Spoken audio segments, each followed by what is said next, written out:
The Warden is a very special class in the Lord of the Rings Online because it is actually my favorite class in any MMO that I have played. So today, I have to share why the Warden is so great. The Warden is largely known as a relatively complex class that boasts the combo-based gambit system where combinations of basic builders enable strong abilities. It also has a unique class fantasy as an agile, medium armor, shield-based class that is flexible between melee and ranged javelin combat. But what exactly makes the Warden great, and more subjectively, what makes it my favorite class in any MMORPG that I have ever played?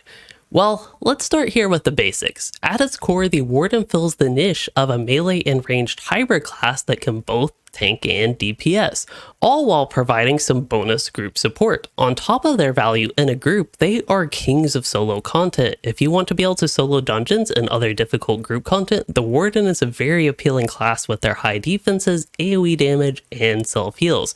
There's really little that a Warden cannot take on.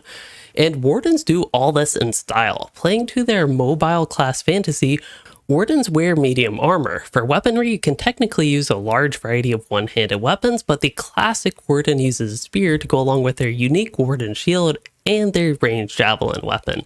Wardens also have a hidden weapon with their voice, constantly shouting at enemies. Thematic towards their weapon style, a lot of Warden abilities bleed enemies for damage over time, and other shouting abilities also deal damage over time. In LOTRO, there is nothing else that compares to this aesthetic in class fantasy. On top of that, not many classes have a great emphasis on stacking numerous damage over time abilities. In terms of gameplay, this kit is realized with the Gambit system, where you have 3 basic attacks that can be used in short combinations to build powerful Gambit abilities. Gambits give Wardens access to more abilities actually than any other class, but it does so in a way that does not overly clutter your skill bar, as you can build only a single Gambit at once. With their Gambits, Wardens have 2 playstyles that are dictated by their melee and ranged stance.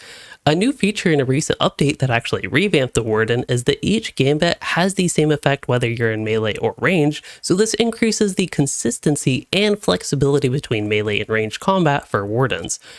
One of the key elements of this gameplay kit is going to be the Wardens do not rely on normal cooldown based abilities like all the other classes have. Their builders can be used in rapid succession, allowing Gambits to actually be built quickly and used very frequently. This results in a fairly fast paced gameplay loop where you always have something impactful to do. While players do have to adapt to their large number of Gambits, they do offer immense flexibility within your gameplay, as you can choose to optimize your time by focusing on the Gambits you need most in the moment and being actually proactive for beyond the moment. Even outside of the Gambit system though, Wardens do have a few extra basic abilities, including some longer cooldown abilities that are common among all classes, and they do have some basic javelin skills that offer some special effects, and of course a small number of general utility abilities. Another key feature, though, of the Warden is their muster abilities, which function as self-ports for you to muster all around Middle-earth wherever you are needed most. While I think the basics of the Warden even make it a great class to begin with, their specializations allow them to just shine even more. You have the blue line for tanking and increased survivability, or the red line for increased damage. The blue line not only enables you to tank group content, but this spec is really where your solo capabilities stand out with the massive boost to your defenses and self-healing. On top of that, you do have options to boost your damage and be a relatively high DPS tank, giving you flexibility in how you build your Warden out.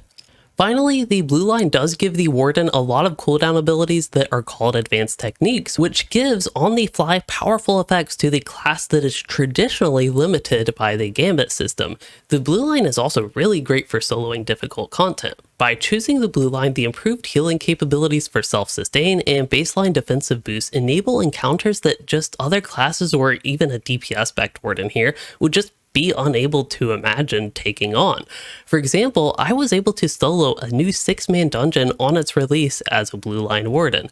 As another example, to be fair, I was able to solo a higher tier 3-man dungeon, but it did take forever, as I had to spend the entirety of combat basically focusing on defenses and healing instead of damage. That balance within gameplay is part of the appeal to me, and I find that very fun though. The red line, on the other hand here, it really just focuses on boosting damage and damage over time capabilities. Honestly, it's just a really straightforward spec in that regard. If you don't need the survivability blue line, the red line basically becomes the de facto spec for leveling, and of course the DPS role when you do play in group content. Even though redline traits themselves don't really emphasize range damage, the spec is also great for general damage boosts that allow the Warden to chain pull mobs and AoE them at range for some crazy landscaping speeds. Now things become extra interesting with the yellow line. This was recently changed to not be a full specialization, and now it just has supplemental traits to support either a red or blue spec Warden. In the yellow line, there are a lot of utility and even support-based traits that let you debuff enemies. There are, of course, also traits to improve your own damage, including a lot with range damage, as well as improving your defenses. And with that, the yellow line really radiates flexibility here, giving you the option to build your Warden how you want for whatever you do in the game as a Warden, whether it be like simple questing, soloing dungeons, tanking group content, DPSing raids, or some funky DPS-oriented tanking styles when you just don't need the extra survivability but still want the aggro, for example. Honestly, the options sometimes feel limitless, and I'm all here for it. The Warden is not without faults, but if you are into the aesthetic and like some extra depth in your LOTRO gameplay with the Gambit system, then why not at least give it a try? From the javelin throw to the shout to the spear jab followed by the shield bash, the Warden offers a lot of fun. And if you haven't yet, check out the first episode in the series where I checked out the champion class in LOTRO. Otherwise, let me know what you think of Wardens, and if you enjoyed this video, consider giving a like and subscribe, and thanks for watching everyone.